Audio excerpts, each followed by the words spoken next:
उत्तर से दक्षिण तक, पूर्व से पश्चिम तक, देश हो या दुनिया की खबर है तो पड़ताल जरूरी है। देखिए हमारे साथ मेरे पीछे भारत की सबसे एजेंडा भारत का है और किस तरह से एक नई शुरुआत इस वक्त लोगों को अगर स्वरोजगार से आपने तो इसमें सोमवार से शुक्रवार दोपहर 3 बजे सिर्फ डीडी न्यूज पर।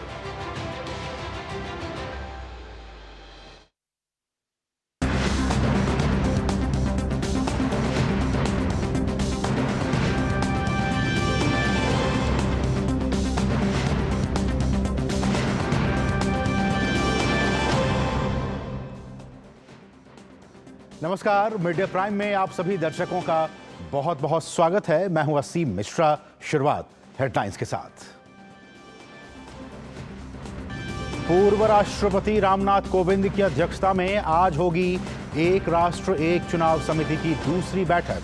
पिछली बैठक में तमाम हितधारकों और राजनीतिक दलों से चर्चा करने और उनसे सुझाव लेने का लिया गया था फैसला।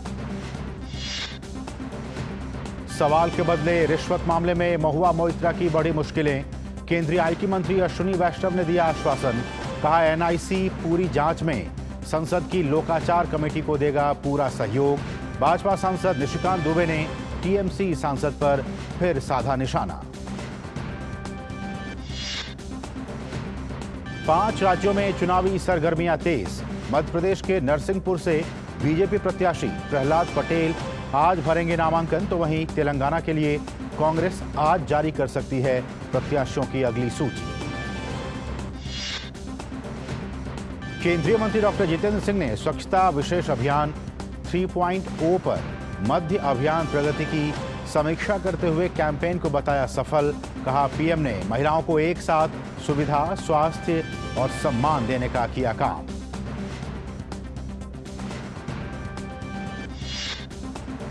लगातार प्रदूषित हो रही है दिल्ली एनसीआर और मुंबई की हवा। खराब श्रेणी में पहुंचा AQI। प्रदूषण पर काबू पाने के लिए बीएमसी ने जगह जगह तैनात किए डस्ट सप्रेशन व्हीकल।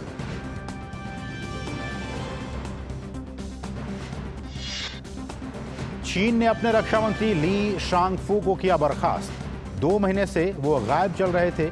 इस साल हटाए जाने वाले वो दूसरे वरिष्ठ नेता।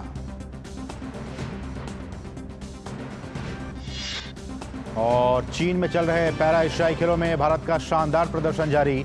भाला फेंक स्पर्धा में सुमित अंतिल और हने ने जीता स्वर्ण पदक, तो वहीं डिस्कस थ्रो में पूजा ने जमाया रजत पर कब्जा।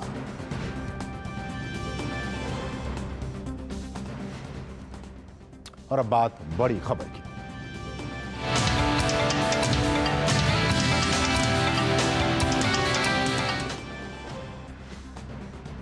संसद में सवाल के बदले रिश्वत मामले पर टीएमसी सांसद महुआ मोइत्रा की मुश्किलें कम होने का नाम नहीं ले रही हैं।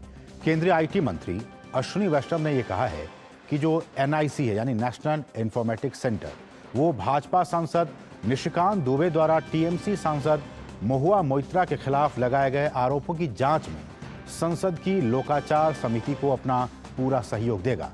एनआईसी वैष्णव के पत्र को एक्स पर शेयर करते हुए निशिकांत दुबे ने लिखा कि ये धर्म युद्ध की शुरुआत है। उधर मोइत्रा ने वैष्णव के पत्र को लेकर हमला करते हुए कहा कि इसके लिए भाजपा का स्वागत है, हम वेलकम करते हैं।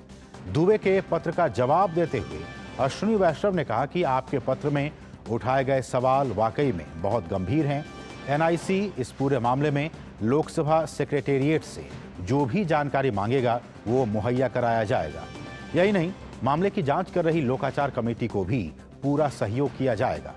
भाजपा सांसद निशिकांत दुबे ने अश्विनी वैष्णव से जवाब मिलने के बाद एक्स पर लिखा कि देश की सुरक्षा को एक सांसद के लोभ ने खतरे में डाल दिया। रावण दहन और दुर्गा माता के कलश और विसर्जन के बाद अब धर्म युद्ध की ये शुरुआत है। ये राजनीति से ऊपर और पक्ष विपक्ष का नहीं, बल्कि देश की सुरक्षा और अखंडता का सवाल है।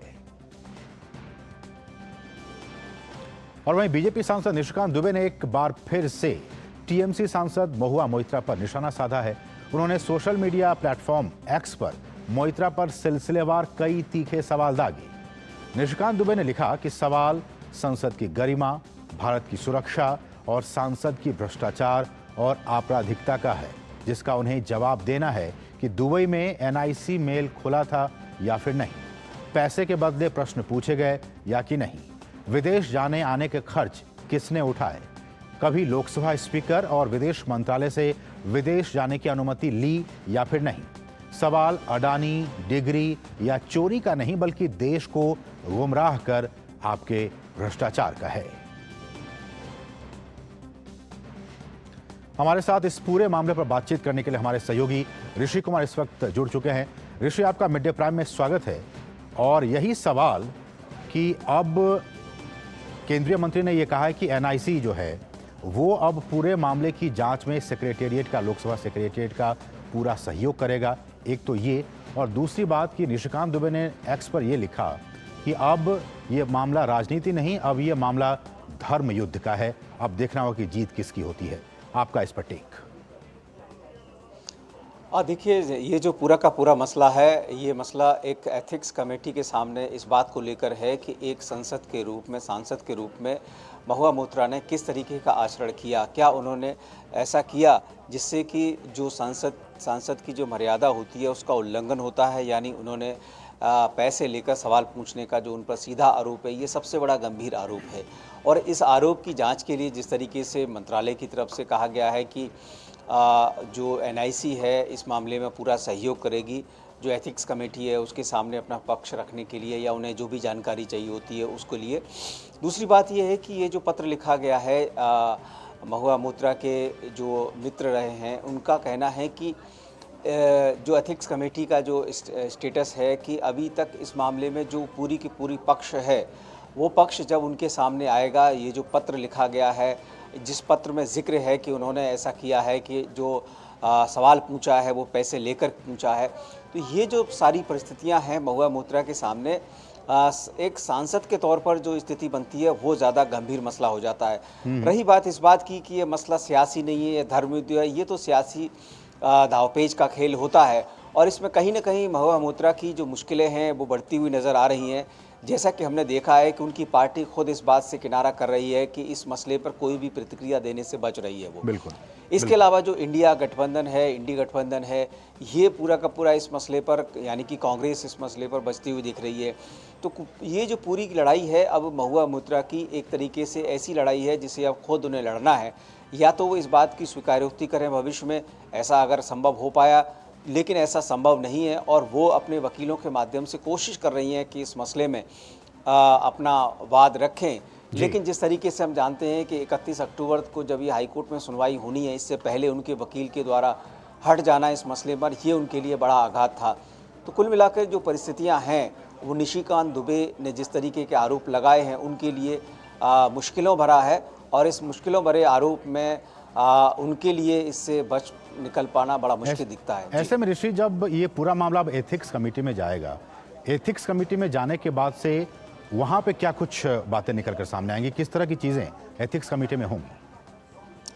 देखिए, एथिक्स कमेटी में जब ये मसला जाएगा तो दोनों ही पक्षों को इसमें सुना जाएगा। उनके जो आरोप हैं और उससे संबंधित जो साक्ष्य हैं, इनको एथिक्स कमेटी के सामने रखा जाएगा। और जिस तरीके से उनका ईमेल खुलने की बात कही जा रही है कि उनका ईमेल देश से बाहर खुला है और एनआईसी इस मसले में सहयोग करेगी, अगर ऐसा पाया जाता है तो उनके लिए निश्चित तौर से चुनौती भरा समय होगा, क्योंकि एक सांसद के तौर पर यह देश की सुरक्षा का भी मसला होता है। क्योंकि कोई भी सांसद का जो लॉगिन आईडी होता है वो सिर्फ़ और सिर्फ उसकी एक संपत्ति के तौर पर होता है, और उसका दुरुपयोग किसी भी हालत में स्वीकार्य नहीं है। तो ये महुआ मोइत्रा के लिए उनकी जो सांसद के तौर पर जिम्मेदारी है, उस पर जब प्रश्न चिन्ह खड़ा होगा तो ज़रूर उनके खिलाफ कार्रवाई का मुद्दा बन सकता है। जी, चलिए, बहुत बहुत शुक्रिया ऋषि इन तमाम ताज़ा अपडेट्स को हम तक पहुंचाने के लिए। तो अब ये ताज़ा अपडेट ये कि अब एनआईसी इस पूरे मामले में सहयोग करने की बात कही जा रही है कि क्या सांसद महुआ मोइत्रा का जो लॉगिन आईडी है,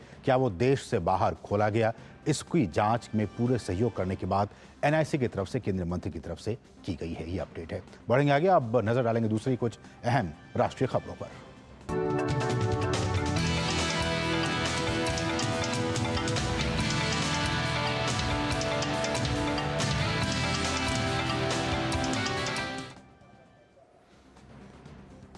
और अब बात करेंगे एक राष्ट्र एक चुनाव की।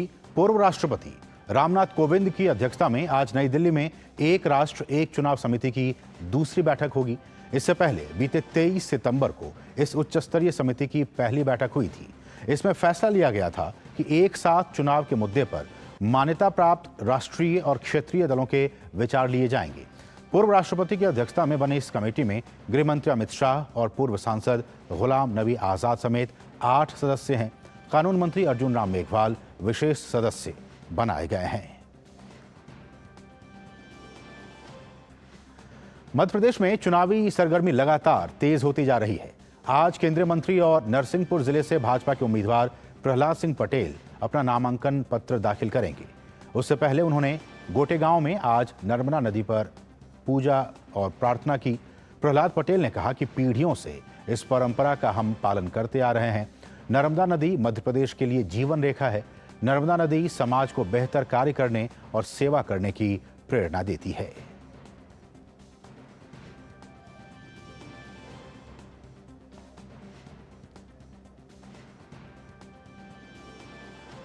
और मध्य प्रदेश विधानसभा चुनाव का प्रचार अभियान भी लगातार जारी है।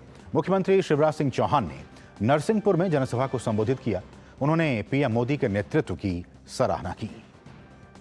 एक वैभवशाली, गौरवशाली, संपन्न, समृद्ध और शक्तिशाली भारत का निर्माण नरेंद्र मोदी जी के नेतृत्व में हो रहा है। चंद्रमा पे चंद्रयान उतर रहा है। G20 की बैठक हो रही है। स्वदेशी वैक्सीन बन रही है। एक भी अनेकों उपलब्धियां। और मध्य प्रदेश की अगर बात करें तो आज इतनी बड़ी संख्या में मेरी लाडली बहनाएं बैठी है। मेरी बहनों, आपकी जिंदगी बदलने का महायज्ञ है ये लाडली बहना योजना, कोई साधारण योजना नहीं है। और उधर कांग्रेस नेता कमलनाथ भी आज मध्य प्रदेश में कई चुनावी रैलियों में हिस्सा लेंगे। सत्ता में वापस आने के लिए कांग्रेस पुरजोर कोशिश कर रही है। आज भी कमलनाथ की कई इलाकों में चुनावी रैलियां हैं। और इस बीच कांग्रेस ने मध्य प्रदेश चुनाव में उम्मीदवारों के नाम को लेकर चल रही नाराजगी के बीच 4 विधानसभा क्षेत्रों के उम्मीदवार बदल दिए हैं। सुमावली सीट से कुलदीप सिकरवार की जगह विधायक अजब सिंह कुशवाहा को टिकट दिया गया है। पिपरिया से गुरचरण की जगह वीरेंद्र बेलवंशी को, जबकि बड़नगर से राजेंद्र सिंह सोलंकी की जगह वापस विधायक मुरली मोरवाल को मैदान में उतारा गया है। बात करें जावरा सीट की तो यहां से हिम्मत श्रीमाल की जगह वीरेंद्र सोलंकी को मौका दिया गया है। तेलंगाना की बात करें तो तेलंगाना में आगामी विधानसभा चुनावों के लिए 30 नवंबर को मतदान है और इस बार तेलंगाना में सत्ता विरोधी लहर की वजह से कांग्रेस और सत्तारूढ़ भारत राष्ट्र समिति के बीच कड़ा मुकाबला माना जा रहा है। इस बीच कांग्रेस आज तेलंगाना विधानसभा चुनाव के लिए उम्मीदवारों की अगली सूची की घोषणा कर सकती है। उम्मीदवारों पर चर्चा और फैसले के लिए आज दिल्ली में पार्टी की केंद्रीय चुनाव समिति की बैठक होने वाली है। भाजपा ने राजस्थान की अशोक गहलोत सरकार पर एक बार फिर से निशाना साधा है। भाजपा नेता राज्यवर्धन सिंह राठौड़ ने राज्य में महिला सुरक्षा की बदतर स्थिति को लेकर कांग्रेस पर सवाल उठाए हैं। उन्होंने पूछा कि महिलाओं की बात करने वाली प्रियंका वाड्रा राजस्थान में महिला सुरक्षा के सवाल पर आखिर चुप क्यों है। नहीं आती कि राजस्थान के अंदर जब 35,000 महिलाओं के साथ दुष्कर्म हुआ तो यहां पर उनकी इतनी पैनी और तीखी नजर कैसे नहीं पड़ी। क्या राजस्थान की महिलाएं कांग्रेस पार्टी के लिए सम्मान की पात्र नहीं है क्या?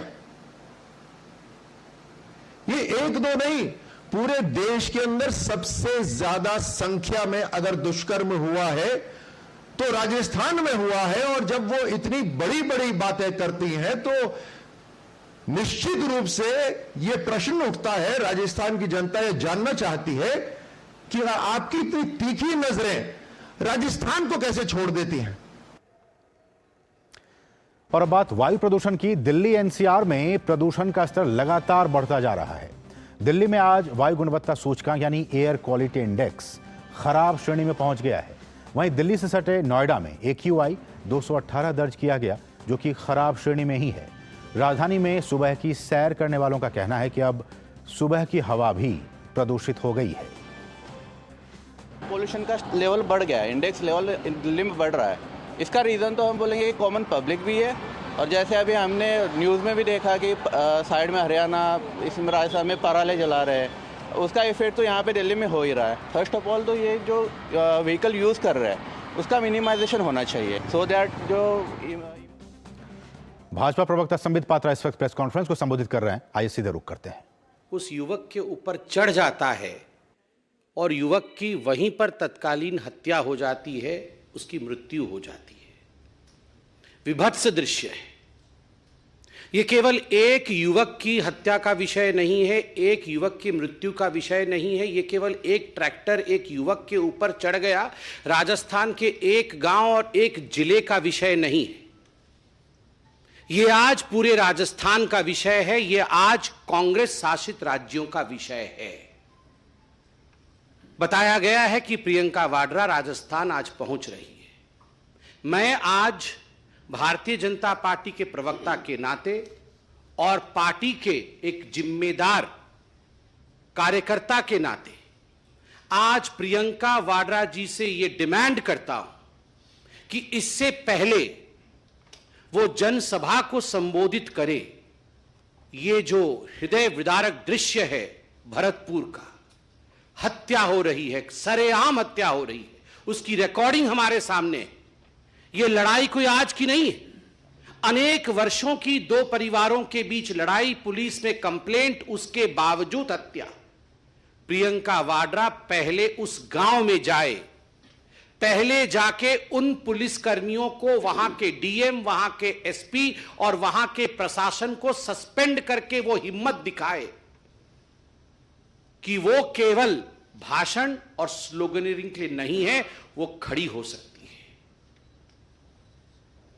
She has to project that she has the spine, she has the gall to visit Bharatpur, to visit the place where this gruesome incident, this gruesome murder has taken place only a while ago, and the video which has gone viral across the country and beyond is heart-wrenching.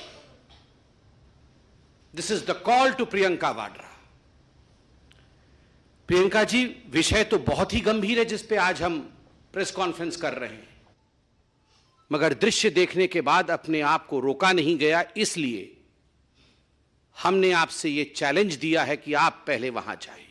अब मैं विषय पे आता हूं। हिंदुस्तान की यह खूबसूरती है, लोकतंत्र की यह खूबसूरती है कि जब चुनाव आते हैं तो घोषणा पत्र आते हैं। घोषणा पत्र एक पुलिंदा होता है, जवाबदेही का घोषणा पत्र एक पुलिंदा होता है कि हम क्या करेंगे जनता के लिए, हम किस प्रकार से जनता को आगे उनके विकास के लिए काम करेंगे। अगर घोषणा पत्र आप लागू नहीं करते हैं, जिन राज्यों में आपने इससे पहले शासन किया, जिन राज्यों में इससे पहले आपने घोषणा की थी और वहां घोषणा पत्र लागू नहीं होता है, तो कभी आप खालिस्तान के समर्थन में खड़े हो जाते हैं, तो कभी हमास के समर्थन पे खड़े हो जाते हैं। आज अशोक गहलोत खालिस्तान के समर्थन में उन्होंने बयान दिया है।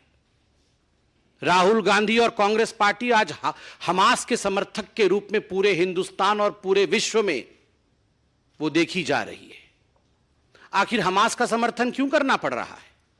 आखिर खालिस्तान के समर्थन के पीछे अशोक गहलोत को क्यों जाना पड़ रहा है?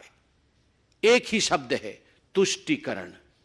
अगर घोषणा पत्र लागू किया होता हिमाचल प्रदेश में, अगर घोषणा पत्र लागू किया होता कर्नाटक में, तो आज खालिस्तान शब्द का प्रयोग नहीं करना पड़ा होता, जिस खालिस्तान के कारण इंदिरा गांधी जी की हत्या हुई। अभी एक विदेशी राष्ट्र में एक टैब्लॉइड गया था, इंदिरा गांधी की हत्या को सेलिब्रेट करने की कोशिश की थी। भारत के सरकार ने खड़े होकर उसका विरोध किया था, और आज एक कांग्रेस के सिटिंग मुख्यमंत्री खालिस्तान के लिए बोल रहे हैं। इसलिए बोल रहे हैं क्योंकि घोषणा पत्र ना तो हिमाचल प्रदेश में लागू हुआ और ना ही कर्नाटक में लागू हुआ। मैं लेकर आया हूं घोषणा पत्र। हिमाचल प्रदेश में क्या घोषणाएं की थी, कर्नाटक में क्या घोषणाएं की थी, और अंततोगत्वा किस प्रकार से उनका हश्र, उनका अंजाम नकारात्मक रहा, वो इंप्लीमेंट नहीं हुए भी तो इस प्रकार से हुए कि मिलने के बदले देना पड़ा, लेने के बदले देना पड़ा। अब देखिए, जहां तक हिमाचल प्रदेश का सवाल है, जो सबसे बड़ी घोषणा की गई थी राहुल गांधी जी द्वारा और प्रियंका वाड्रा जी द्वारा, वो क्या थी? युवाओं को लेकर थी कि हम सत्ता में आएंगे, हिमाचल प्रदेश में पहली कैबिनेट की बैठक में 5 लाख युवकों को रोजगार दी जाएगी। 5 लाख युवकों को, 1 लाख नहीं, 2 लाख नहीं, 20,000 नहीं, 25,000 नहीं, एक साथ 5 लाख युवकों को नौकरी दे दी जाएगी। और वो भी कोई 10-12 कैबिनेट में नहीं, पहली कैबिनेट में इसकी घोषणा होगी। कुछ नहीं हुआ। कई कैबिनेट की बैठक हो गई, लगभग 11 महीने की सरकार हो गई है, कुछ नहीं हुआ। आज का टैगलाइन है, कुछ नहीं हुआ। दूसरी बड़ी घोषणा क्या थी प्रियंका वाड्रा जी द्वारा? प्रियंका जी, आप तो आज पहले हमारा चैलेंज भरतपुर वाला एक्सेप्ट करिए और ये दूसरा चैलेंज मैं आपके सामने रख रहा हूं। आपने हिमाचल प्रदेश में सीना ठोक के कहा था, आपने सर उठाकर कहा था हिमाचल प्रदेश में कि हम 22 लाख महिलाओं को 1,500 रुपए मुआवजा देंगे। 1,500 रुपए प्रति माह मुआवजा 22 लाख महिलाओं को। लाख तो ऐसे बोलते हैं जैसे पता नहीं।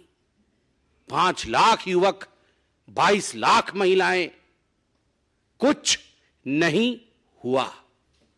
क्या हुआ? 1150 रुपए और 1350 रुपए जो हिमाचल प्रदेश में जयराम ठाकुर जी की सरकार, भारतीय जनता पार्टी की सरकार जो मुआवजा महिलाओं को दे रही थी, जो पेंशन दे रही थी, उसे बढ़ा करके 1,500 कर दिया। 1350 तो हम ही दे रहे थे। आपने कहा था अतिरिक्त 22 लाख महिलाओं को आप देंगे 1,500 रुपए। क्या हो गया? भुगतान क्यों नहीं हुआ? कुछ नहीं हुआ। 300 यूनिट बिजली फ्री देंगे, 300 यूनिट बिजली फ्री देंगे, कुछ नहीं हुआ। उल्टा 125 यूनिट जो फ्री जयराम ठाकुर जी की सरकार, भारतीय जनता पार्टी की सरकार हिमाचल प्रदेश में दे रही थी, उसे भी कैंसिल कर दिया गया। 300 यूनिट बिजली फ्री देंगे, कुछ नहीं हुआ। युवाओं के लिए 680 करोड़ रुपए का स्टार्टअप फंड स्टार्ट करेंगे, पहली कैबिनेट की बैठक में। और सब कुछ पहली कैबिनेट की बैठक में ही करने वाले थे। पहली कैबिनेट की बैठक में 680 करोड़ रुपए राहुल गांधी जी युवाओं को स्टार्टअप में देने वाले थे। अंजाम कुछ नहीं हुआ। और तो और प्रियंका वाड्रा और राहुल गांधी जी ने कहा था हिमाचल प्रदेश में जाकर के कि मोबाइल क्लिनिक से हर गांव में हम मुफ्त इलाज पहुंचाएंगे। हर गांव में मोबाइल क्लिनिक जाएगी। पहली कैबिनेट की बैठक में यह पारित हो जाएगी और गांव-गांव में जाके मोबाइल यूनिट काम करेगी। अंजाम कुछ नहीं हुआ। एक भी मोबाइल यूनिट, आप यहां मीडिया के सब वरिष्ठ लोग बैठे हैं, एक भी रिकॉर्डिंग करके लाके दिखा दीजिए कि कहीं मोबाइल यूनिट से वहां चिकित्सा चल रहा है। कुछ नहीं हुआ। पशुपालकों से हर दिन 10 लीटर दूध खरीदेंगे, 10 लीटर दूध खरीदेंगे। यह हिमाचल प्रदेश में कांग्रेस ने अपने घोषणा पत्र में कहा था। गूगल करके अभी निकालिए घोषणा पत्र। हम घोषणा पत्र लेके नहीं आए हैं। कांग्रेस के घोषणा पत्र को हम ना छूते हैं ना उस पर विश्वास करते हैं। आप जरा रिसर्च कर लीजिएगा, लिखा हुआ था पशुपालकों से 10 लीटर दूध खरीदा जाएगा प्रतिदिन। कुछ नहीं हुआ। मैं तो आज युवकों से कहूंगा, युवकों आज आप ट्विटर में ये हैशटैग चलाइए, कुछ नहीं हुआ। और उसके बाद 2 रुपए किलो गोबर भी खरीदा जाएगा। ये जो लोग गौवंश के खिलाफ थे, दबाव में आके इन्होंने कहा था दूध खरीदेंगे, गोबर खरीदेंगे, उसका भी स्टेटस कुछ नहीं हुआ। ये हिमाचल प्रदेश में स्टेटस है। और तो और हिमाचल प्रदेश में मुख्यमंत्री सक्कू जी, उप मुख्यमंत्री अग्निहोत्री जी और प्रियंका वाड्रा जी ने जाके कहा था कि 63,000 पद अभी खाली है, सरकारी पद। उसमें 37,000 नए पद जोड़ करके 1 लाख लोगों को नौकरी दी जाएगी। तत्कालीन दिया जाएगा, जैसे ही हम सरकार में आएंगे तत्क्षणात नौकरी दी जाएगी। स्टेटस कुछ नहीं हुआ। कुल मिलाकर के ये सब कुछ नहीं हुआ कैटेगरी में। हिमाचल प्रदेश में कुछ नहीं हुआ, अब कर्नाटक में क्या हुआ है इसकी कहानी भी आप सुनिए। आप तो जानते ही हैं, एक ही व्यक्ति के घर से 120 करोड़ रुपए 102 करोड़ रुपए निकल रहा है। ट्रांसपोर्टर, कॉन्ट्रैक्टर, इंजीनियर, जिसको देखो आज कर्नाटक में वो हड़ताल में है। घोषणा पत्र में क्या कहा था? घोषणा पत्र में कहा था कि शक्ति स्कीम लागू होगी जिसमें महिलाओं के लिए पब्लिक ट्रांसपोर्टेशन फ्री होगा। इंप्लीमेंट करने की कोशिश की गई, नतीजा क्या हुआ? Over crowding. जो लोग शांतिप्रिय तरीके से बस में महिलाएं जा पा रही थी वो आज जा नहीं पा रही। जो तनख्वाह मिलती थी बस ड्राइवर, कंडक्टर और उनके स्टाफ को, आज वो तनख्वाहें बंद पड़ी हैं, डिले हो रही है, तनख्वाहें नहीं जा रही हैं। कितना लॉस हो रहा है इसमें बड़े अच्छे से कर्नाटक की मैं अखबारों में देख रहा हूं। Estimated loss is around 1563 crore रुपए for the KSRTC, Karnataka state road transport corporation का लगभग 1600 करोड़ रुपए का नुकसान है। ठीक उसी प्रकार 770 करोड़ रुपए का BMTC का नुकसान है, 906 करोड़ रुपए का NWKRTC का नुकसान है और 810 करोड़ रुपए का KKRTC का नुकसान है। नुकसान ही नुकसान, इंप्लीमेंट नहीं हो पा रहा है। दूसरा, गृह ज्योति। हम बिल्कुल गृह ज्योति, हर घर में बिजली आ जाएगी, हर घर में मुफ्त बिजली देंगे गृह ज्योति। आज कर्नाटक में गृह अंधकार, ज्योति पहुंच नहीं रही है, बिजली पहुंच नहीं रही है और इस वादे के कारण आज अंधकार में कर्नाटक डूबा हुआ है। वो होता है ना, आप कुछ भी वो कोई आप दरखास्त लाते हैं कि मुफ्त मिलेगा तो उसमें एक एस्ट्रिक होता है, नीचे कंडीशन छोटे छोटे लिखे रहते हैं, जिनको माइक्रोस्कोप में पढ़ो तो जाके मालूम पड़ता है कि उसमें कंडीशन तो बड़े भयंकर थे। तो गृह ज्योति में भी एस्ट्रिक लगा करके ऐसे कंडीशन लगा रखे हैं कि किसी को गृह ज्योति योजना का लाभ कर्नाटक के अंदर आज कांग्रेस की सरकार में मिल नहीं रहा है। और नतीजा पावर कट, नतीजा टेक्निकल ग्लिच। आप में से कोई भी कर्नाटक में जाकर इस पर शोध कर सकता है। गृह लक्ष्मी योजना, 2000 रुपए मंथली असिस्टेंस, जो महिला परिवार की हेड है उसको 2000 रुपए प्रति महीने दिए जाएंगे गृह लक्ष्मी योजना के माध्यम से। राहुल गांधी जी ने भरी सभा में कहा था, पहली कैबिनेट की बैठक में लागू करेंगे कहा था। क्या हुआ है? क्या हुआ है? कंडीशंस अप्लाई कि पहले आप फैमिली के हेड बन जाइए, आधार कार्ड बदल दीजिए, टेक्निकली पहले अपने नाम को आप फैमिली के हेड के रूप में स्थापित कीजिए, ये वेरीफाई होगा, उसके बाद जाके असिस्टेंस देने का काम करेंगे। और अखबारों में क्या हेडलाइन छपा हुआ है, मैं हेडलाइन पढ़ देता हूं। Karnataka government partially suspends registrations for गृह लक्ष्मी स्कीम। जो रजिस्ट्रेशन करने की प्रक्रिया आरंभ की थी उसे उन्हें बाध्यतम सस्पेंड करना पड़ा। इसलिए सस्पेंड करना पड़ा क्योंकि टेक्निकलिटीज जो थी वो मीट नहीं हो रही थी। तो आपने अनाउंस क्यों किया राहुल गांधी जी? पहले आपको टेक्निकल विषय पे साउंड हो। वैसे राहुल एंड टेक्निकलिटी ये तो एक साथ कभी जा ही नहीं सकते। वो समझते कहां है, वो समझते कहां है टेक्निकलिटी। ये तो आधार के विरोधी थे, ये तो जैम के विरोधी थे। आज कह रहे आधार में ठीक करो, जैम में ठीक करो, तब गृह लक्ष्मी हम लागू करेंगे। इसके साथ साथ अन्य भाग्य योजना, हम 10 केजी चावल प्रति घर के हर सदस्य को 10 केजी चावल दिया जाएगा। आज क्या नतीजा है? दूसरे राज्यों ने भी कर्नाटक को मदद देने से इनकार कर दिया है। दूसरे राज्यों ने भी कहा है कि हम भी ये नहीं दे सकते हैं, आपको इसमें मदद नहीं कर सकते हैं। सारा का सारा ठीकरा केंद्र के ऊपर फोड़ने की कोशिश कर्नाटक की सरकार कर रही है। और जो 5 केजी चावल नरेंद्र मोदी जी की सरकार कोरोना के समय से दे रही है, उसकी भी acknowledgement, even the Karnataka government is not acknowledging what the Modi government is doing of giving 5 KG free rice to every family. बंधुगण, इतना ही नहीं, युवा निधि 3000 रुपए प्रति महीने कर्नाटक में जो अनएम्प्लॉयड युवक है उसको दिया जाएगा और 1500 रुपए प्रति महीने जो डिप्लोमा धारक युवक है उसको दिया जाएगा। 3000 जो ग्रेजुएट है और 1500 रुपए जो डिप्लोमा है, स्टेटस कुछ नहीं हुआ, नॉट इंप्लीमेंटेड। आप देख सकते हैं बड़ा बड़ा स्टेटस लिखा हुआ है, नॉट इंप्लीमेंटेड।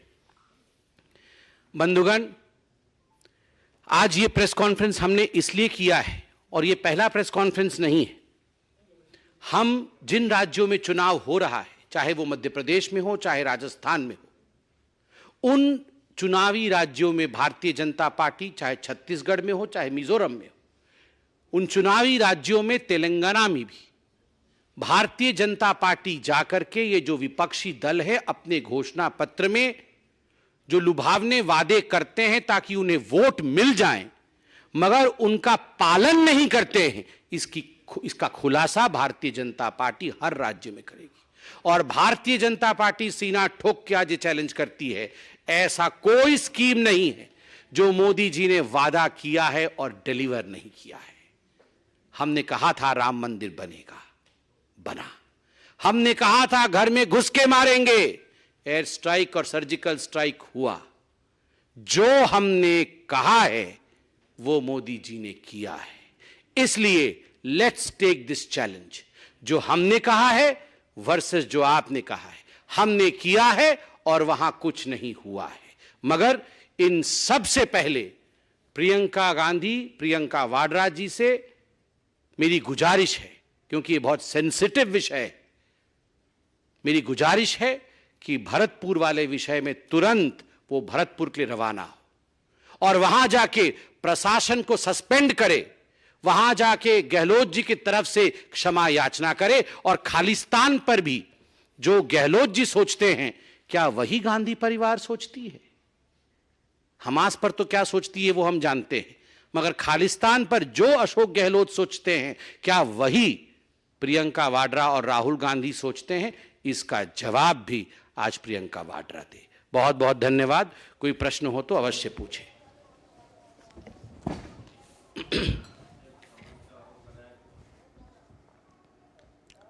तो अभी आप संबित पात्रा को सुन रहे थे, प्रेस कॉन्फ्रेंस कर रहे थे, और सीधे सीधे ये बात कि जिस तरह से जिन राज्यों में कांग्रेस की सरकार है, मसलन कर्नाटक का जिक्र किया, मसलन हिमाचल प्रदेश का जिक्र किया, वहां पे चुनाव में जब वो आए थे कांग्रेस पार्टी और जो चुनावी वादे किए गए थे, उन वादों की क्या है हकीकत, इस बात को लेकर आए थे संबित पात्रा। उन्होंने कहा कि इन दोनों ही राज्यों में और बाकी राज्यों में भी कुछ नहीं हुआ। ये बीजेपी की तरफ से कहना है कि एक भी वादे को इन राज्यों में लागू नहीं किया गया। संबित पात्रा प्रेस कॉन्फ्रेंस कर रहे थे बीजेपी की तरफ से।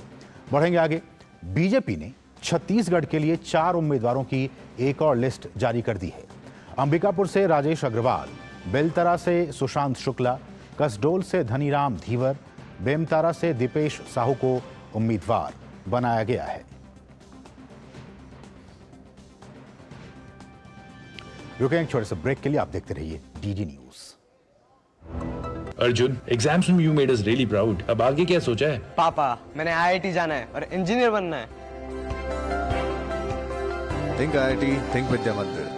अब क्या देख रहे हो पापा? तुम कहते हो ना कि स्टॉक मार्केट में बहुत सोच समझकर इन्वेस्ट करना चाहिए, बस थोड़ा सा ज्ञान ले रहा हूं। किससे? हर एक स्टॉक्स एक्सपर्ट है, मस्त एजुकेशनल वीडियोस बनाता है और अच्छी इन्वेस्टमेंट की टिप्स भी देता है। पापा, इन वीडियोस पे ना जाएं, अपना रिसर्च खुद करें या सेबी रजिस्टर्ड इन्वेस्टमेंट एडवाइजर से संपर्क करें। एजुकेशन के नाम पर कुछ इन्फ्लुएंसर्स अक्सर इन्वेस्टर को मिसगाइड करते हैं, नुकसान आपका होगा। सोच कर, समझ कर, इन्वेस्ट कर। बात करेंगे वायु प्रदूषण की। जैसा कि हमने आपको बताया था कि दिल्ली एनसीआर में प्रदूषण का जो स्तर है वो लगातार बढ़ता जा रहा है। दिल्ली में आज वायु गुणवत्ता सूचकांक खराब श्रेणी में पहुंच गया है। वहीं दिल्ली से सटे नोएडा में AQI 218 दर्ज किया गया है, जो कि खराब श्रेणी में ही है। राजधानी में सुबह की सैर करने वालों का यह कहना है कि अब सुबह की हवा भी काफी प्रदूषित हो गई है।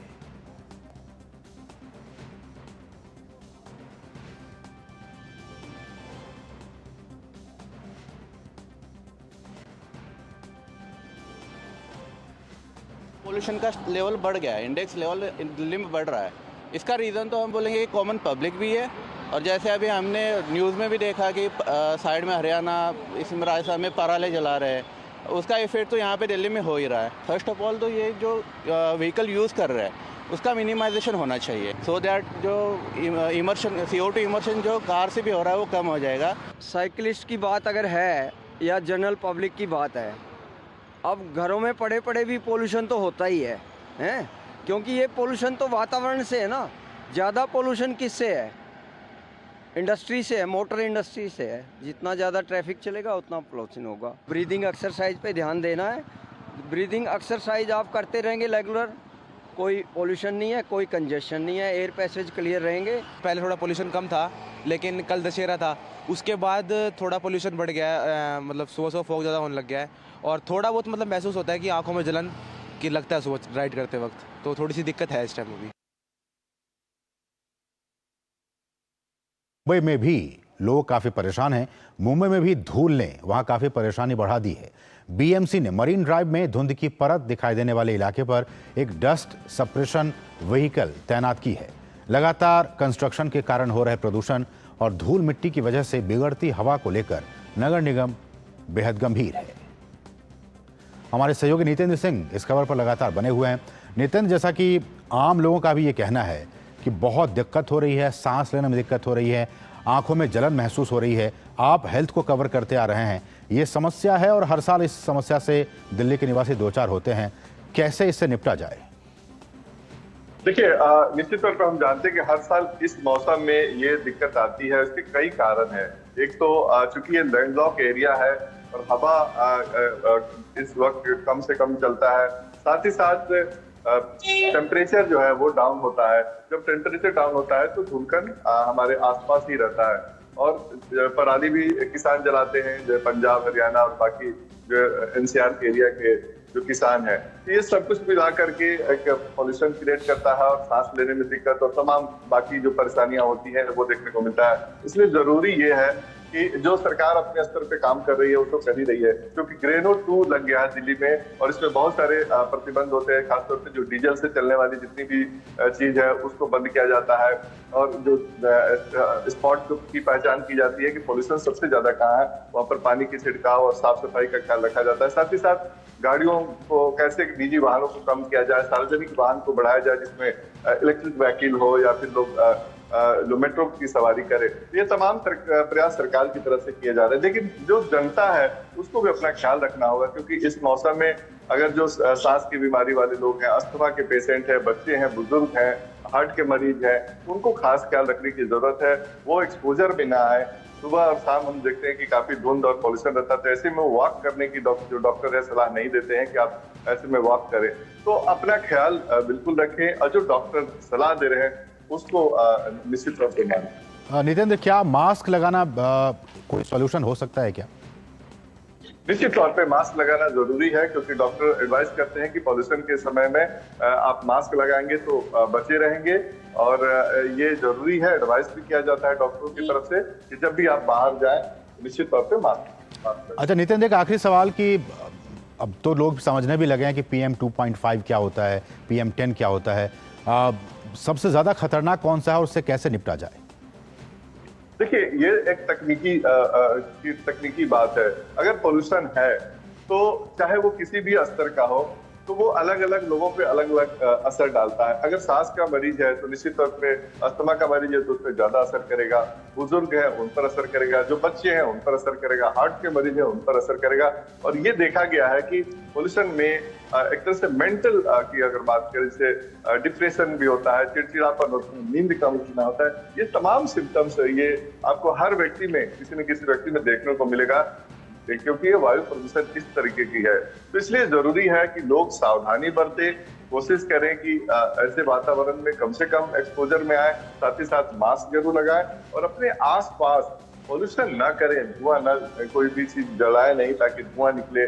और बाकी जो सार्वजनिक परिवहन है उसका उपयोग करें। साथ ही साथ जो सरकार की तरफ से दिशा निर्देश दिए जा रहे हैं और डॉक्टर की तरफ से जो दिशा निर्देश दिए जा रहे हैं उसका पालन करें। चलिए, बहुत बहुत शुक्रिया नितेंद्र इन तमाम ताज़ा अपडेट्स को हम तक पहुंचाने के लिए। तो प्रदूषण का स्तर लगातार खराब श्रेणी में बना हुआ है दिल्ली NCR में, तो आप अपनी सेहत का बहुत ज़्यादा ख्याल रखें।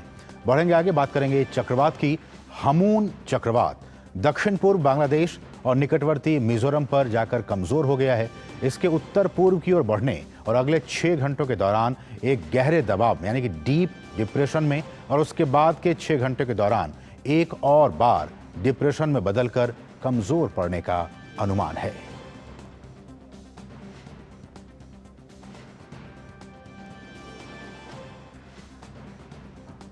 केंद्रीय मंत्री डॉक्टर जितेंद्र सिंह ने विशेष अभियान स्वच्छता 3.0 पर प्रेस वार्ता को संबोधित किया। उन्होंने कहा कि साफ सफाई को लेकर लोगों में जागरूकता बढ़ी है। केंद्रीय मंत्री ने कहा कि पीएम मोदी ने महिलाओं को सुविधा, स्वास्थ्य और सम्मान प्रदान किया है। सुविधा, स्वास्थ्य और सम्मान, तीनों चीजें एक साथ महिलाओं को देने का कार्य प्रधानमंत्री के आह्वान से हुआ। सुविधा भी थी, सम्मान भी था और स्वास्थ्य, because many of particularly the girl children refrained from going to school or the parents forbidden them because the lack of toilet facility which led to number of infections etc. और केंद्रीय मंत्री ने इस बात पर जोर दिया कि स्वच्छता के लिए वैज्ञानिक तरीके से काम करने की भी जरूरत है, जिसमें एआई की अहम भूमिका साबित होगी। The trinity of AI plus robo plus drone. So now, like we have this recycling on wheels, we put everything there, gets recycled. Now we can have an artificial intelligence driven module which will segregate the solid waste and the liquid waste. Then we have the robo which would carry this and load it on the drone, the respective drones. One for the liquid waste, other for the solid. And then the drone would automatically fly and carry it to the respective place. बढ़ेंगे आगे। उपराष्ट्रपति जगदीप धनखड़ ने आज IIT Delhi में छात्रों को संबोधित किया। उपराष्ट्रपति ने संस्थान के शानदार इतिहास को याद किया। उन्होंने कहा कि छात्रों के कंधों पर बहुत बड़ी जिम्मेदारी है। You all are bound to make impactful affirmative difference in the lives of people and humanity. IIT alumni have so done and very commendably. It is known to the world and well recognized. This institution, with rich legacy of excellence, has been a beacon of light in India's educational landscape for over 6 decades. This institute is one of the best in the world. The turnaround in your life takes place only when you get quality education. Delhi सरकार के पूर्व मंत्री सत्येंद्र जैन के खिलाफ corruption के मामले में अब अगली सुनवाई 10 नवंबर को होगी। सीबीआई की ओर से दाखिल एफएसएल रिपोर्ट की कॉपी आरोपियों के वकील को दे दी गई है। वहीं दूसरी ओर ईडी की ओर से दर्ज मनी लॉन्ड्रिंग केस में राउज एवेन्यू कोर्ट में अगली सुनवाई 18 नवंबर को होगी। ईडी के वकील ने कहा है कि चार्जशीट से जुड़े दस्तावेज सत्येंद्र जैन के वकील को दे दिया गया है। रेड के दौरान क्या क्या चीजें सीज की गई वो सब पहले से ही रिकॉर्ड पर है। सत्येंद्र जैन के वकील ने नई दलीलों के जरिए सिर्फ जिरह को टालने की कोशिश कर रहे हैं। अभी इस केस में आरोप तय होने पर जिरह होनी है। बात आदि महोत्सव की। अहमदाबाद में आज से आदि महोत्सव की शुरुआत हो रही है। 3 नवंबर तक चलने वाले इस महोत्सव में आदिवासी और जनजातीय संस्कृति के तमाम रंग देखने को मिलेंगे। केंद्रीय जनजातीय कार्य मंत्री अर्जुन मुंडा आदि महोत्सव का उद्घाटन करेंगे। इसमें जनजातीय संस्कृति, शिल्पकला, खान-पान और आर्थिक प्रयासों के अलग अलग तरीकों को दर्शाने के लिए 100 से अधिक स्टॉल लगाए जाएंगे, जहां हस्तशिल्प, हथकरघा, मिट्टी के बर्तन, आभूषण जैसी चीजें लोगों को देखने को मिलेंगी। यहां रुकें एक और छोटे से ब्रेक के लिए। आप देखते रहिए डीडी न्यूज। तुम्हें पता है इन्वेस्टर्स के लिए कि इन्वेस्टर प्रोटेक्शन फंड होता है IPF, लेकिन अगर तुम्हारा ट्रेड एक्सचेंज पर एग्जीक्यूट नहीं हुआ या फिर कोई गारंटीड रिटर्न्स वाली स्कीम है तो ये IPF आपकी मदद नहीं कर सकता है। और अगर आपका ब्रोकर ही डिफॉल्टर बन जाए तो फिर IPF आपको कॉम्पेंसेशन दिला सकता है। कहां से सीखा? NSE की साइट पर। सोच कर, समझ कर, इन्वेस्ट कर। और अब अर्थ जगत की खबरें।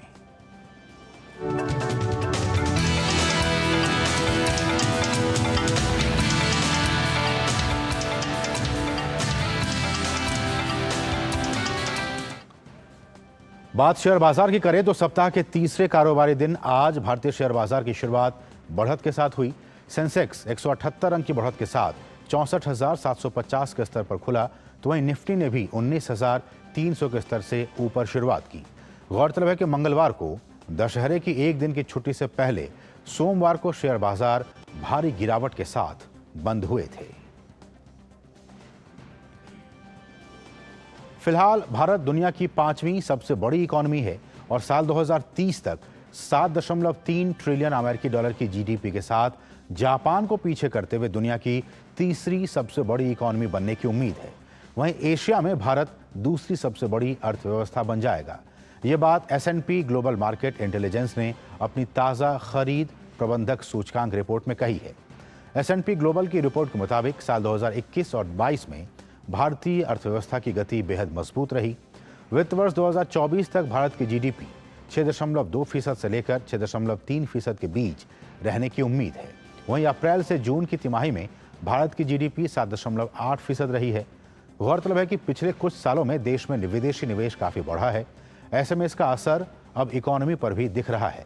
इस रिपोर्ट में यह भी दावा किया गया है कि जापान के अलावा भारत जर्मनी को भी साल 2030 तक पीछे छोड़ देगा। विश्व की सबसे बड़ी इकॉनमी अमेरिका की बात करें तो इसकी जीडीपी 25.5 ट्रिलियन डॉलर की है। वहीं 18 ट्रिलियन डॉलर इकॉनमी साइज के साथ चीन दूसरे स्थान पर है। जापान और जर्मनी की अर्थव्यवस्था 4.2 और 4 ट्रिलियन डॉलर की है। ध्यान देने वाली बात यह है कि S&P ग्लोबल मार्केट के अलावा कई और वैश्विक एजेंसियों ने भी इसी तरह के दावे किए हैं। और अब कुछ दूसरी अर्थजगत की खबरें फटाफट अंदाज में। आरबीआई की मौद्रिक नीति समिति के सदस्य जयंत आर वर्मा का कहना है कि वहीं कुछ महीने पहले की तुलना में भारत की आर्थिक वृद्धि को लेकर थोड़ा अधिक आशावादी हैं। उन्होंने कहा कि हालांकि चिंताएं बनी हुई हैं क्योंकि देश अब घरेलू खर्च पर असाधारण रूप से निर्भर है और मांग के अन्य घटकों को प्रतिकूल परिस्थितियों का सामना करना पड़ रहा है। वर्मा ने कहा कि भारत को वृद्धि के झटकों से बचने के लिए कई तिमाहियों तक 4 से 5% के बीच मुद्रास्फीति को स्वीकार करने के लिए तैयार रहना चाहिए। चालू वित्त वर्ष में जीएसटी चोरी के जो मामले सामने आए हैं उनसे सरकार को 50,000 करोड़ रुपए से अधिक रकम वसूल होने की उम्मीद है। यह रकम पिछले वित्त वर्ष में हुई वसूली से दोगुनी होगी। चालू वित्त वर्ष में अब तक जीएसटी अधिकारियों को 1.36 लाख करोड़ रुपए कर चोरी का पता चला है। इसमें से 14,108 करोड़ रुपए वसूले जा चुके हैं। वित्त वर्ष 2023 के दौरान 1.01 लाख करोड़ रुपए की कर चोरी का पता चला था, जिसमें से 21,000 करोड़ रुपए वसूल किए गए थे। अंतर्राष्ट्रीय ऊर्जा एजेंसी ने अपनी रिपोर्ट में कहा है कि भारत में 2030 तक 18% बिजली सौर ऊर्जा से पैदा होगी, जो कि आज के 6% से अधिक है। रिपोर्ट में कहा गया है कि सड़क पर 2030 तक लगभग 10 गुना इलेक्ट्रिक कारें होंगी। आईईए के प्रकाशित वर्ल्ड एनर्जी आउटलुक 2023 ने संकेत दिया है कि सौर, पवन, इलेक्ट्रिक कारों और ताप पंपों जैसे स्वच्छ ऊर्जा प्रौद्योगिकियों के अभूतपूर्व वृद्धि के कारण नवीकरणीय ऊर्जा 2030 तक दुनिया की आधी बिजली प्रदान करेगी। रिपोर्ट में कहा गया है कि सड़क पर 2030 तक लगभग 10 गुना इलेक्ट्रिक कारें होंगी। अंतर्राष्ट्रीय ऊर्जा एजेंसी का कहना है कि भारत में घरेलू एयर कंडीशन चलाने के लिए बिजली की मांग 2050 तक 9 गुना बढ़ने का अनुमान है, जो पूरे अफ्रीका की मौजूदा कुल बिजली खपत से अधिक होगी। आईईए ने अपने विश्व ऊर्जा आउटलुक में कहा कि भारत में अगले 3 दशक में दुनिया के किसी भी देश या क्षेत्र की तुलना में ऊर्जा मांग में वृद्धि सबसे अधिक होगी।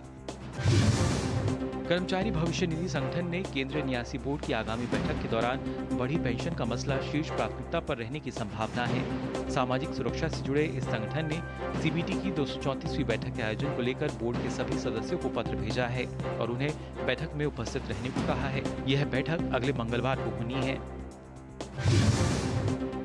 केंद्र सरकार बासमती चावल के निर्यात के लिए निर्धारित फ्लोर प्राइस या न्यूनतम निर्यात मूल्य में कटौती कर सकती है। किसानों और निर्यातकों के व्यापार को नुकसान पहुंचने की शिकायतों के बाद केंद्र सरकार की तरफ से यह कदम उठाया जा सकता है।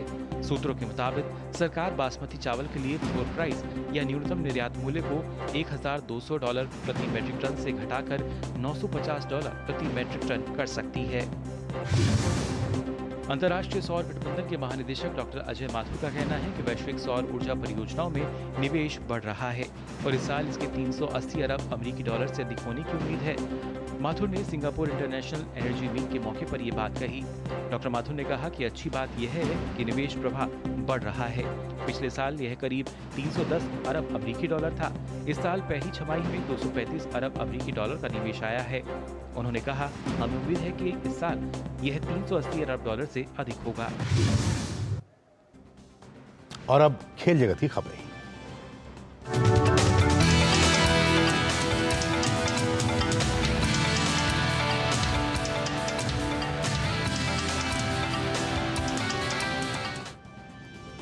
और चीन के हांगझाओ से एशियाई गेम्स को कवर करने के बाद हमारे सहयोगी गौरव स्वदेश वापस आ चुके हैं। गौरव, क्या कुछ आपके पास ताज़ा खबरें हैं? शुक्रिया असीम। और खबर जो है वो पैरा एशियाई खेलों से है, जहां पे जो कि हांगझू में ही चल रहे हैं। और पैरा एशियाई खेलों में भारत का शानदार प्रदर्शन जो है वो जारी है। प्रतियोगिता में तीसरे दिन की शुरुआत जैवलिन थ्रो में स्वर्ण और कांस्य पदक के साथ हुई। भारत के पैरा भाला फेंक एथलीट सुमित अंकल ने पुरुषों के F64 स्पर्धा में स्वर्ण पदक अपने नाम करने में सफलता हासिल की। तो वहीं इस स्पर्धा का कांस्य पदक भारत के ही पुष्पेंद्र सिंह ने अपने नाम किया।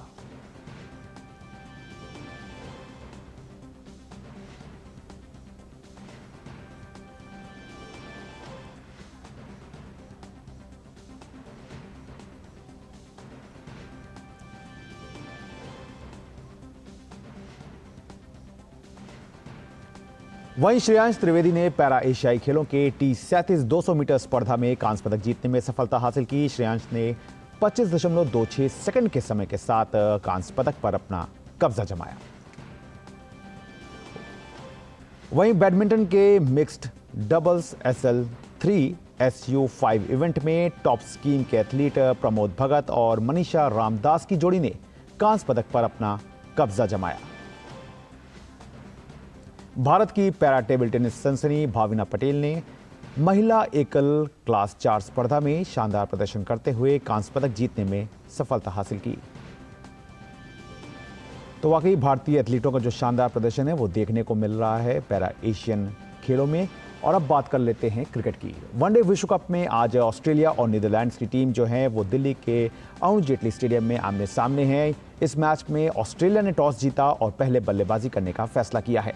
मौजूदा टूर्नामेंट में दोनों टीमों का सफर ठीक नहीं रहा है। इस टूर्नामेंट में ऑस्ट्रेलिया ने अब तक 4 मुकाबले खेले हैं, जिसमें से उसे 2 मैच में जीत मिली है। वहीं नीदरलैंड्स की टीम अब तक 4 मैच में सिर्फ 1 मुकाबला ही जीत पाई है। एक तरफ ऑस्ट्रेलिया अंक तालिका में जहां 6ठे स्थान पर है, तो वहीं दूसरी तरफ नीदरलैंड्स की टीम 8वें स्थान पर मौजूद है। दोनों टीमें आज जब मैदान पर उतरेंगी तो उनकी कोशिश जीत के साथ टूर्नामेंट में अपनी स्थिति को मजबूत करने पर होगी। और अब बात कर लेते हैं फुटबॉल की। चैंपियंस लीग के ग्रुप ए में मैनचेस्टर यूनाइटेड ने FC कोपेनहेगन को 1-0 से हरा दिया। मंगलवार देर रात खेले गए मुकाबले में दोनों टीमों के बीच रोमांचक मुकाबला देखने को मिला। कड़ी टक्कर के बीच मुकाबले का पहला हाफ गोल रहित रहा। दूसरे हाफ के 72वें मिनट में मैनचेस्टर को पहली सफलता मिली, जब इरिक्सन ने गेंद को FC कोपेनहेगन के गोल पोस्ट में डाल दिया। हालांकि FC कोपेनहेगन के पास मैच में अंत में मिले आखिरी समय में एक मौका पेनल्टी के रूप में आया, लेकिन कोपेनहेगन की टीम इसे कैश नहीं करा सकी और मैच को गंवा दिया। और अब बात कर लेते हैं रियल मैड्रिड की, जहां चैंपियंस लीग में ही खेले गए एक अन्य ग्रुप मैच में रियल मैड्रिड ने स्पोर्टिंग ब्रेगा को 2-1 के अंतर से हरा दिया। रियल मैड्रिड के लिए पहला गोल रॉड्रिगो ने किया, जबकि दूसरा गोल बेलिंघम ने दूसरे हाफ के 61वें मिनट में दागा। स्पोर्टिंग ब्रेगा के लिए जालो ने 63वें मिनट में एकमात्र गोल किया। तो आज इसी कड़ी में और भी मुकाबले जो हैं वो चैंपियंस लीग में देखने को मिलेंगे। असीम, तो ये थी खेल जगत से जुड़ी हुई तमाम बड़ी खबरें। वापस एक बार फिर से आपके पास। बहुत बहुत शुक्रिया गौरव, इन तमाम ताज़ा अपडेट्स को हम तक पहुंचाने के लिए बहुत बहुत शुक्रिया। बढ़ेंगे आगे और बात करेंगे कुछ अंतर्राष्ट्रीय खबरों की।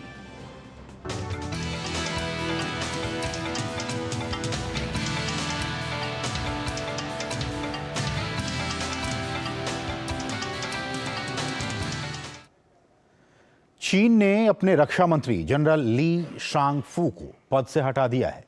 3 महीने में इस दूसरे वरिष्ठ नेता को अपने पद से हटाया गया है।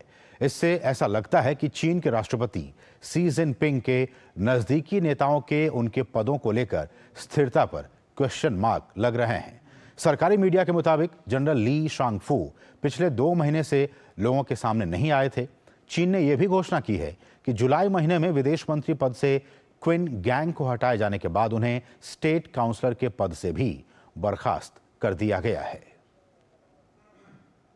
संयुक्त राष्ट्र में भारत के उप स्थायी प्रतिनिधि R रविंद्र ने सुरक्षा परिषद में मध्य पूर्व की स्थिति पर खुली बहस में भारत का प्रतिनिधित्व किया। इस दौरान उन्होंने गाजा पट्टी में नागरिकों को मानवीय सहायता भेजने के भारत के प्रयासों को रेखांकित किया। उन्होंने कहा कि भारत ने गाजा को दवाइयों और अन्य राहत सामग्री सहित 38 टन मानवीय सहायता भेजी है। उन्होंने कहा कि इजरायल और हमास के बीच जारी संघर्ष के कारण बड़े पैमाने पर हो रही जनहानि को लेकर भारत बहुत चिंतित है। रविंद्र ने दोनों पक्षों के बीच शांति स्थापित करने के लिए जरूरी स्थितियां बनाने और सीधी बातचीत को फिर से शुरू करने की दिशा में काम करने का भी आग्रह किया। आतंकी संगठन हमास के हमलों से बौखलाई इजरायल की सेना पिछले 18 दिनों से गाजा पर लगातार बमबारी कर रही है। इस बीच तमाम देशों की अलग अलग प्रतिक्रियाएं भी देखने को मिल रही हैं। यूएन भी मौजूदा हालात को लेकर काफी चिंतित है। यूएन के प्रमुख एंटोनियो गुतेरेस ने गाजा पट्टी पर लगातार बमबारी पर गहरी चिंता व्यक्त की है। उन्होंने इस बात पर जोर दिया है कि कोई भी पक्ष अंतर्राष्ट्रीय मानवीय कानून से ऊपर नहीं है। गुतेरेस ने अपील की कि हिंसा और बढ़ने से पहले सभी पक्षों को युद्ध से पीछे हटना चाहिए। गुतेरेस ने मध्य पूर्व सुरक्षा परिषद की एक बैठक में कहा कि मध्य पूर्व में स्थिति समय के साथ और अधिक गंभीर होती जा रही है। गाजा में युद्ध उग्र हो रहा है, पूरे क्षेत्र में जोखिम बढ़ रहा है, समाज में विभाजन के कारण तनाव बढ़ने का खतरा है। उन्होंने कहा कि संयुक्त राष्ट्र दिवस के महत्वपूर्ण मौके पर वो सभी से अपील करते हैं कि इससे पहले कि हिंसा और अधिक लोगों की जान ले युद्ध से पीछे हट जाएं। वहीं अमेरिका ने संयुक्त राष्ट्र से कहा है कि वो ईरान के साथ संघर्ष नहीं चाहता है, लेकिन अमेरिकी विदेश मंत्री एंटनी ब्लिंकन ने चेतावनी भरे लहजे में कहा है कि अगर ईरान या उसके प्रतिनिधि कहीं भी अमेरिकी कर्मियों पर हमला करते हैं तो अमेरिका चुप नहीं बैठेगा और कार्रवाई करेगा। ब्लिंकन ने 15 सदस्यीय संयुक्त राष्ट्र सुरक्षा परिषद से इजरायल और हमास के बीच जारी संघर्ष को लेकर बात की। अंतर्राष्ट्रीय स्तर पर यह आशंका है कि बीते 18 दिनों से चल रहे इजरायल और ईरान समर्थित हमास आतंकवादियों के बीच संघर्ष एक भयानक युद्ध में बदल सकता है, जिसमें लेबनान के भारी हथियारों से लैस तेहरान समर्थित हिजबुल्लाह को भी शामिल किया जा सकता है। संयुक्त राष्ट्र में रूस के राजदूत वासिली नेमेजिया ने कल सुरक्षा परिषद को इस बात की जानकारी दी कि वो इजरायल और हमास के बीच संघर्ष पर प्रस्तावित अमेरिकी कार्रवाई का समर्थन नहीं करता है। इसके अलावा रूस ने एक वैकल्पिक मसौदा प्रस्ताव भी पेश किया। सुरक्षा परिषद की इस बैठक में कई विदेश मंत्रियों ने गाजा में तत्काल प्रभाव से युद्ध विराम का आह्वान किया और मध्य पूर्व क्षेत्र में फैल रहे संघर्ष पर चिंता जाहिर की। तो इसके साथ ही मिड डे प्राइम के आज के संग में बस इतना ही। मुझे और हमारी पूरी टीम को दीजिए अनुमति। नमस्कार।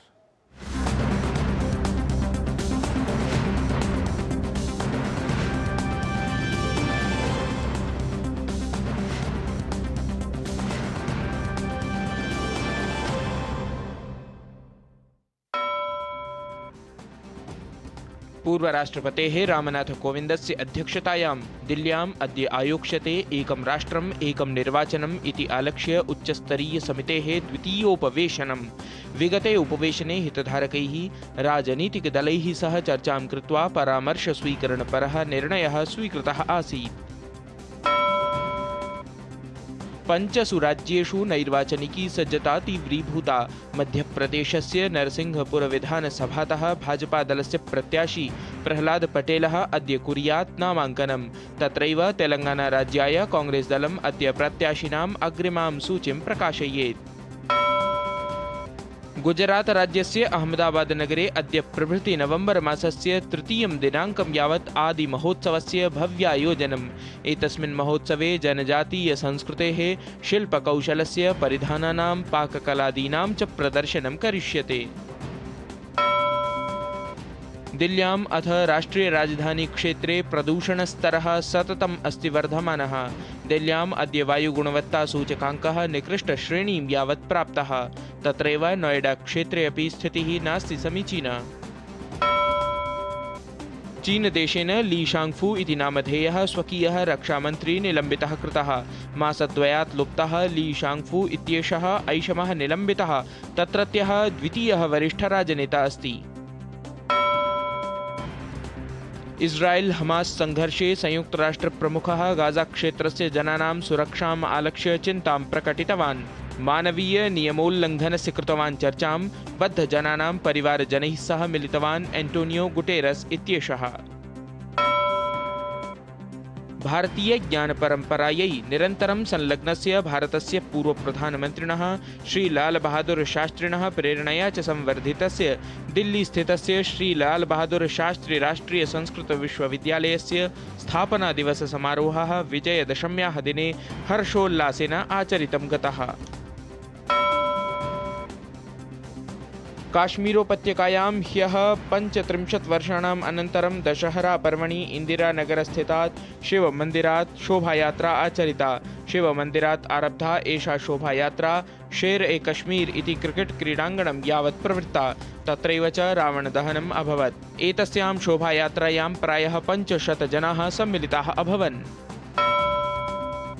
दिवसीयायां विश्वचषकप्रतियोगितायाम् अद्य दिल्ल्याम् ऑस्ट्रेलिया नीदरलैंड दलयोः भवेत् क्रीडासां मुख्यं। प्रतियोगितायां स्वस्थितिं भद्रतरां कर्तुं प्रवृत्तं दलद्वयमपि।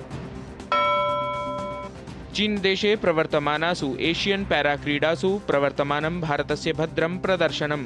कुन्तक्षेपस्पर्धायां सुमित अंतलः स्वर्णपदकं, पुष्पेन्द्र सिंहः च अर्जितवान् कांस्यपदकम्।